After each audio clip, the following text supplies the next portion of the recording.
Hey guys, எல்லாருக்கும் good evening. இந்த feeding kurti பத்தின நிறைய கிளாரிஃபிகேஷன் கொடுக்க வேண்டியதா இருக்கு. ஏன்னா நிறைய பேர் அவ்வளோ டவுட் கேட்டிருந்தாங்க.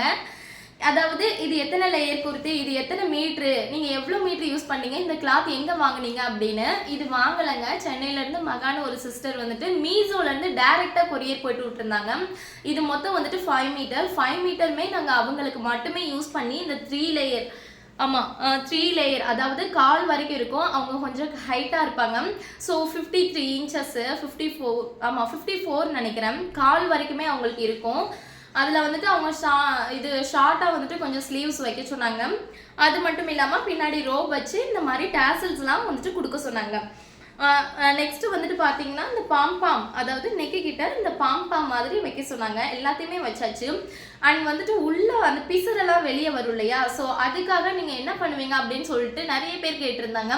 ஃபுல்லாக ஓவர்லாக் பண்ணிடுவீங்களா அப்படின்னு கேட்டிருந்தாங்க. கண்டிப்பாக பண்ணுவேன், ஏன்னா ஃபுல்லாகவே நான் ஓவர்லாக் கொடுத்துருவாங்க. இங்கே பார்த்தீங்கன்னா உங்களுக்கே தெரியும்.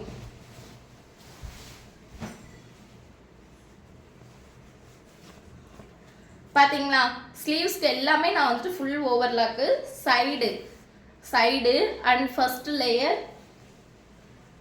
Layer, second layer, third layer, 3 லேயருக்குமே ஃப்ரண்ட் அண்ட் பேக்கில் வந்துட்டு நான் ஓவர்லாக் கொடுத்துருக்கேன். அண்ட் இந்த குர்த்திக்கு வந்து நான் அவங்கக்கிட்ட ஆல்ரெடி சொல்லியிருந்தேன், இதுக்கு வந்துட்டு நம்ம லைனிங் கிளாத்து பாட்டமுக்கு வந்து கொடுக்க வேண்டாம், டாப்புக்கு மட்டும் கொடுத்தா போதும் சிஸ்டர் அப்படின்னு. அவங்க வந்துட்டு இன்விசிபிள் ஜிப் கேட்டிருந்தாங்க. ஸோ அதே மாதிரியே ஃபீடிங் ஜிப்பும் நாங்கள் வந்துட்டு வச்சு கொடுத்துட்டோம்.